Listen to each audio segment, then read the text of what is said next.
Assalamualaikum warahmatullahi wabarakatuh. Perkenalkan, nama saya Muayana, NIM 1903511046, bersama teman saya Habib Bilal Abdillah, NIM 1903511052. Dalam video kali ini, kami akan menjelaskan tentang air dan metabolisme.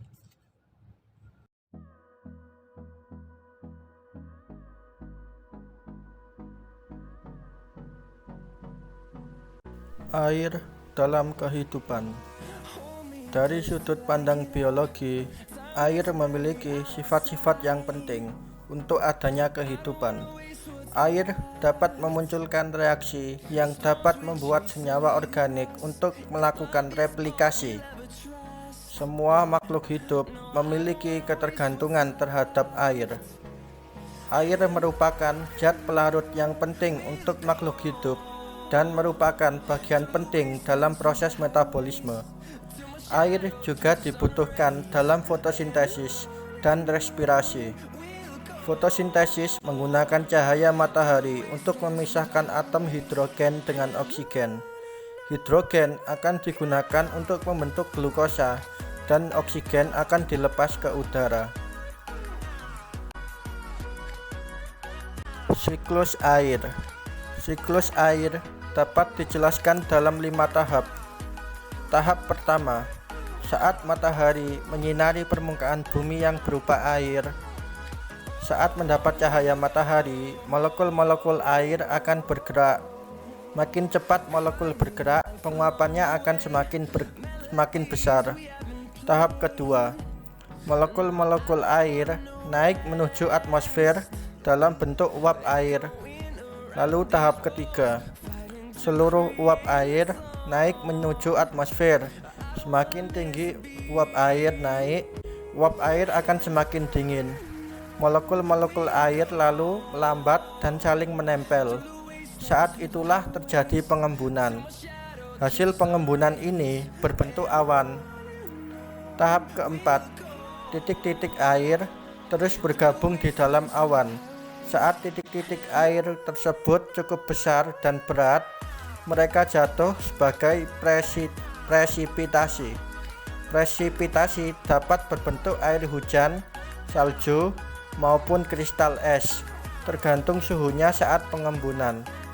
Tahap kelima, air yang jatuh ke permukaan bumi mengalir ke sungai, danau, laut, dan sebagainya.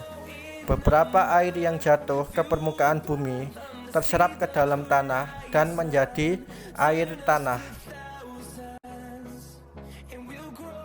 Metabolisme merupakan suatu proses pembentukan atau penguraian zat di dalam sel yang disertai dengan adanya perubahan energi.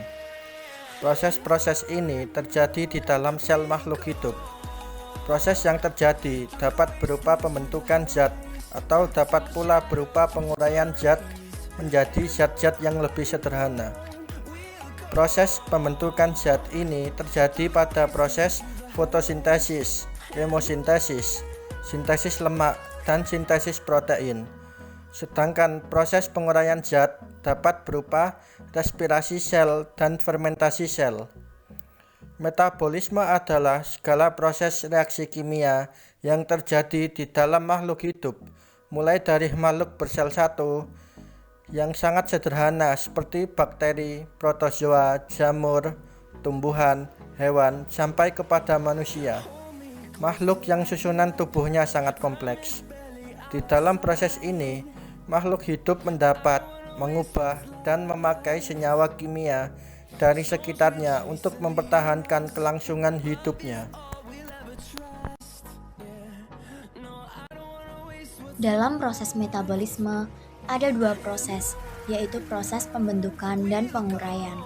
Proses pembentukan dalam metabolisme disebut juga proses anabolisme, sedangkan proses penguraian disebut juga dengan proses katabolisme. Kedua proses ini disebut juga sebagai arah lintasan dari proses metabolisme.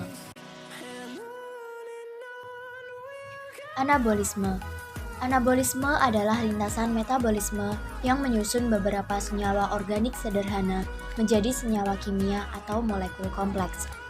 Proses ini membutuhkan energi dari luar. Energi yang digunakan dalam reaksi ini dapat berupa energi cahaya ataupun energi kimia. Anabolisme meliputi 3 tahapan dasar. Pertama, produksi prekursor seperti asam amino, monosakarida, dan nukleotida. Kedua, adalah aktivasi senyawa-senyawa tersebut menjadi bentuk reaktif menggunakan energi dari ATP. Ketiga, penggabungan prekursor tersebut menjadi molekul kompleks seperti protein, polisakarida, lemak, dan asam nukleat. Hasil-hasil dari anabolisme misalnya glikogen dan protein sebagai bahan bakar dalam tubuh, asam nukleat untuk pengkopian informasi genetik. Protein, lipid, dan karbohidrat menyusun struktur tubuh makhluk hidup, baik intraseluler maupun ekstraseluler.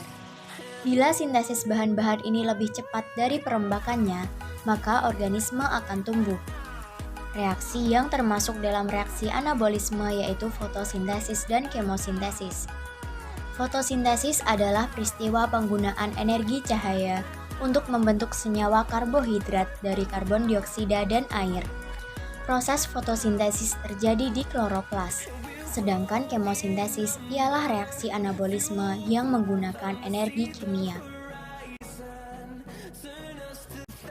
Yang kedua, katabolisme.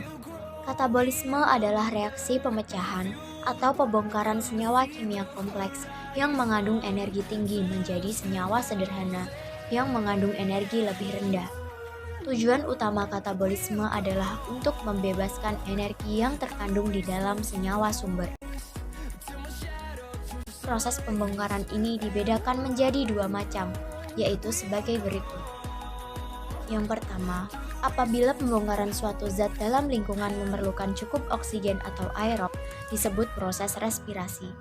Respirasi yaitu suatu proses pembebasan energi yang tersimpan dalam zat sumber energi melalui proses kimia dengan menggunakan oksigen. Contoh respirasi, reaksi pembongkaran glukosa atau C6H12O6 sampai menjadi H2O plus CO2 plus energi. Yang kedua, apabila pembongkaran suatu zat dalam lingkungan tanpa memerlukan oksigen atau anaerob disebut proses fermentasi. Proses ini terdiri dari cara untuk mendapatkan energi tanpa adanya oksigen yang memecah glukosa. Ini adalah proses oksidasi yang tidak lengkap. Sel-sel otot melakukan fermentasi asam laktat ketika mereka memiliki sedikit oksigen. Ini terjadi misalnya setelah melakukan olahraga fisik. Asam laktat yang diproduksi dalam sel otot ini diangkut oleh darah ke hati, di mana ia diubah lagi dan diproses dengan cara normal dalam respirasi seluler.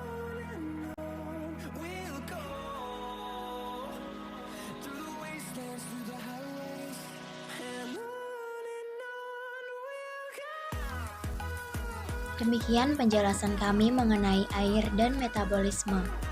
Bila ada kesalahan, kami mohon maaf. Wassalamualaikum warahmatullahi wabarakatuh.